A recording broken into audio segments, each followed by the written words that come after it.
സംസ്ഥാനത്ത് പനി ബാധിക്കുന്നവരുടെ എണ്ണത്തിൽ വർധനയുണ്ട് എന്നാണ് ഇപ്പോൾ പുറത്തുവരുന്ന കണക്കുകൾ സൂചിപ്പിക്കുന്നത്. 6 മാസത്തിനിടെ 27 പേർ മഞ്ഞപ്പിത്തം ബാധിച്ച് മരിച്ചു എന്നുകൂടി ഇപ്പോൾ ഈ കണക്കുകൾ വ്യക്തമാക്കുന്നുണ്ട്.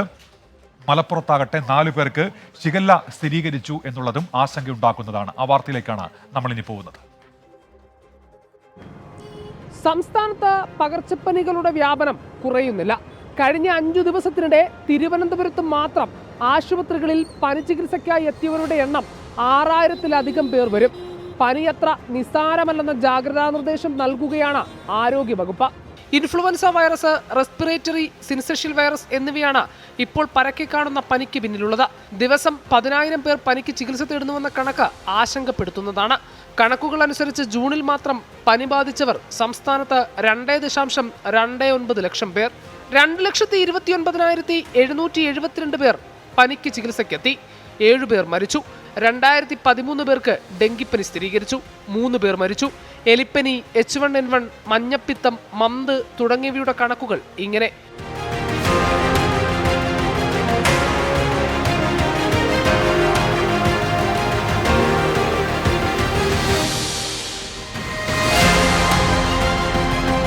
ജൂൺ മാസത്തിൽ 5 പേരാണ് സംസ്ഥാനത്ത് മഞ്ഞപ്പിത്തം ബാധിച്ചു മരിച്ചത്. രോഗം ബാധിക്കുന്നവരിലേറെയും യുവാക്കൾ. ഈ മാസം മാത്രം 690 പേർക്ക് മഞ്ഞപ്പിത്തം സ്ഥിരീകരിച്ചു. പ്രത്യേക ജാഗ്രത വേണം. വടക്കൻ കേരളത്തിലാണ് സ്ഥിതി രൂക്ഷം. ആശങ്കയുണ്ടാക്കുന്ന മറ്റൊരു സാഹചര്യം മലപ്പുറം ജില്ലയിൽ 4 സ്കൂൾ കുട്ടികൾക്ക് ഷിഗല്ല രോഗബാധ സ്ഥിരീകരിച്ചതാണ്. ഗുരുതരാവസ്ഥയിൽ അല്ലെങ്കിൽ പോലും ശ്രദ്ധിക്കണമെന്ന ജാഗ്രതാ നിർദ്ദേശമുണ്ട്. ഒരു ഔട്ട്ബ്രേക്ക് കഴിഞ്ഞ് പിന്നീട് അതിൽ നിന്ന് എല്ലാവരും അങ്ങ് മാറുന്ന ഒരവസ്ഥയാണ് കാണുന്നത്. കാരണം തിളപ്പിച്ചാറ്റിയ വെള്ളം കുടിക്കാവുള്ളൂ എന്നുള്ളതും, അതേപോലെ തന്നെ ഫംഗ്ഷനുകൾ, പ്രത്യേകിച്ച് കല്യാണം അതുപോലെയുള്ള ഫംഗ്ഷനുകളിൽ തിളപ്പിച്ചാറ്റിയ വെള്ളം ഉപയോഗിക്കണം എന്നുള്ള കാര്യങ്ങളെ പറ്റിയൊക്കെ വളരെ കൃത്യമായിട്ട് നമ്മൾ നിർദ്ദേശം കൊടുത്തിരിക്കുന്നതാണ്. ഈ കാര്യങ്ങളൊന്നും പാലിക്കാതെ പല സ്ഥലങ്ങളിൽ നിന്നും നമുക്ക് കേസുകൾ റിപ്പോർട്ട് ചെയ്തുകൊണ്ടിരിക്കുന്നു. പകർച്ചവ്യാധി കേസുകൾ വർദ്ധിച്ചതോടെ ആരോഗ്യവകുപ്പ് മുന്നൊരുക്കങ്ങൾ ആരംഭിച്ചിട്ടുണ്ട്. രോഗവ്യാപനം തടയാൻ ആരോഗ്യവകുപ്പ് പ്രത്യേക ആക്ഷൻ പ്ലാൻ തയ്യാറാക്കിയിട്ടുണ്ട്. വകുപ്പ് കണക്ക് കൂട്ടിയതിലും നേരത്തെ പകർച്ചവ്യാധി കണക്ക് കുത്തനെ ഉയരുകയാണ്.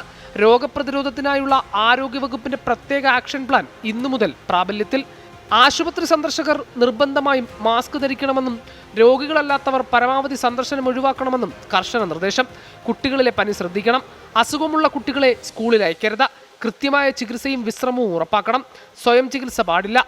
നീണ്ടു നിൽക്കുന്ന പനിയോ അപായ സൂചനകളായ പനിയോടുകൂടിയുള്ള ശ്വാസതടസ്സം, അമിതമായ നെഞ്ചിടിപ്പ്, നെഞ്ചുവേദന, ബോധമില്ലാതെ സംസാരിക്കുക, ബോധക്ഷയം, കഫത്തിൽ രക്തത്തിന്റെ അംശം, അമിതമായ ക്ഷീണം എന്നിവയുണ്ടെങ്കിൽ വിദഗ്ധ ചികിത്സ തേടണമെന്നും ആരോഗ്യവകുപ്പ് നേരത്തെ തന്നെ നിർദ്ദേശം നൽകിയിട്ടുണ്ട്. ചത്ത മൃഗങ്ങളെയും പക്ഷികളെയും സുരക്ഷാ മുൻകരുതലുകളില്ലാതെ കൈകൊണ്ടെടുക്കരുത്. വളർത്തുമൃഗങ്ങളെ പരിപാലിക്കുന്നവർ പ്രത്യേകം ശ്രദ്ധിക്കണം. മഴക്കാല പൂർവ്വ ശുചീകരണ പ്രവർത്തനങ്ങളിലെ വീഴ്ചയാണ് പനിബാധിതരുടെ എണ്ണം കൂട്ടാൻ കാരണമായതെന്നാണ് ആക്ഷേപം. പനിബാധിതരുടെ എണ്ണം നാൾക്കുനാൾ വർദ്ധിച്ചു വരുന്ന സാഹചര്യത്തിൽ കൊതുക് നശീകരണം ഉൾപ്പെടെയുള്ള പ്രവർത്തനങ്ങൾ ഊർജിതമാക്കാൻ ആരോഗ്യവകുപ്പ് നിർദ്ദേശം നൽകിയിട്ടുണ്ട്. ഹരികൃഷ്ണൻ, 24, തിരുവനന്തപുരം. അപ്പോൾ അങ്ങനെ പനി ബാധിക്കുന്നവരുടെ എണ്ണത്തിൽ വർധനയുണ്ട്. വിനീത് നാരായണൻകുട്ടി പറയുന്നത് അയ്യോ എന്തൊക്കെ അസുഖങ്ങൾ എന്നാണ്. രവികുമാർ PB ഒരു കാര്യം പറയുന്നത്, തൃപ്പൂണിത്തുറയിൽ ധാരാളം പേർക്ക് പനി ബാധിച്ചിട്ടുണ്ട്. ഇതിൽ ഡെങ്കിപ്പനി കേസുകൾ കൂടി ഉള്ളതായി അറിയുന്നു എന്നാണ് രവികുമാർ PB ഇപ്പോൾ അറിയിക്കുന്ന കാര്യം. ഏതായാലും ഇത്തരത്തിൽ പനി ബാധിക്കുന്നവരുടെ എണ്ണത്തിൽ വർധനയുണ്ടാകുമ്പോൾ, പടർച്ചവ്യാധികൾ പടരുമ്പോൾ അത് ജനങ്ങൾക്ക് ആശങ്ക ഉണ്ടാക്കുന്ന കാര്യമാണ്. ആ പ്രതികരണങ്ങളിലേക്കാണ് ഇനി. എലിപ്പനി അതേ കണക്കുള്ള ഇതൊക്കെ കാരണം ഇപ്പം നല്ല ഡെത്ത് റേറ്റ്സ് അതേ കണക്ക് തന്നെ ഹോസ്പിറ്റൽ വിസിറ്റ്സ് ഇപ്പോൾ എല്ലാവർക്കും കൂടുന്നുണ്ട്. അത് മെയിൻലി ശുചീകരണം അതൊക്കെ തന്നെയാണ്. ഈ ഡ്രെയിനേജിൻ്റെ ഞാൻ കുറേ അടുത്ത് കണ്ട് ഈ ഡ്രെയിനേജ് പൊട്ടി പുറത്തോട്ട് ഒലിക്കണതും അങ്ങനത്തെ കാര്യങ്ങൾ. അപ്പോൾ ഗവൺമെൻറ് മാക്സിമം അതിനെ ഒന്ന് ട്രീറ്റ് ചെയ്യണതാണ് അതിൻ്റെ ഒരു ഇത് എന്നാണ് തോന്നിയിട്ടുള്ളത്. ഓടകൾ കൃത്യമായിട്ട് ക്ലീൻ ചെയ്തിട്ടില്ല, ശുചിത്വം കൃത്യമായിട്ടില്ല, പാലിക്കുന്നില്ല. ഇവിടെ ശുചീകരണം എന്ന് പറയുന്ന പരിപാടിയേ നടക്കുന്നില്ല. നമ്മൾ തന്നെ നേരത്തെ ഒന്ന് കണ്ടതല്ലേ. ഇത്രയും വെള്ളക്കെട്ട് ഉണ്ടാകുമ്പോഴത്തേക്കും എനിക്ക് തോന്നുന്നത് ട്രാഫിക് പോലീസാണെന്ന് തോന്നുന്നു. പുള്ളി മെനക്കെട്ട് അത് എടുത്ത് കളയുന്നത് നമ്മൾ കണ്ടു. അങ്ങനെയുള്ള ശുചീകരണം നടക്കാത്തത് കൊണ്ടാണ് ഇപ്പോൾ നിങ്ങൾ തന്നെ കാണുന്നതല്ലേ എന്താ ഇതാണെന്ന് പറഞ്ഞു. നമ്മുടെ ചേരി പ്രദേശങ്ങളൊക്കെ ഒത്തിരി ബുദ്ധിമുട്ടുകൾ അനുഭവിക്കുന്നുണ്ട്. ഈ വെള്ളക്കെട്ടുകളും അതുകൊണ്ടൊക്കെയുള്ള, പിന്നെ അവരുടെ ജീവരീതിയും എല്ലാം അങ്ങനെ തന്നെ ആവുന്നതിൻ്റെ കൂട്ടത്തിലാണ് ഇപ്പോൾ ഈ പനിയുടെ ശക്തമായിട്ടുള്ള ഇത്. അപ്പോൾ അത് പൊതുജനങ്ങളുടെ ആശങ്കയാണ്. സുലൈമാൻ അബ്ദുൽ ഖാദർ ചോദിക്കുന്നുണ്ട്, പന്നിയങ്കരയിലെ ടോൾ പ്ലാസ വിവരം എന്തായി, പ്രശ്നം പരിഹരിച്ചു എന്നുള്ളതാണ്. അവിടെ താൽക്കാലിക പരിഹാരമായിട്ടുണ്ട്. മുഖ്യമന്ത്രിയുടെ ഓഫീസ് ഇടപെട്ട് ആ പ്രദേശവാസികൾക്കുള്ള ടോൾ പിരിവിന്റെ കാര്യത്തിൽ തൽക്കാലത്തേക്ക് നിർത്തിവെക്കാനുള്ള തീരുമാനമായിട്ടുണ്ട്. അത് താൽക്കാലിക പരിഹാരം മാത്രമാണെന്ന് സുലൈമാൻ അബ്ദുൽ ഖാദറെ അറിയിക്കുന്നു.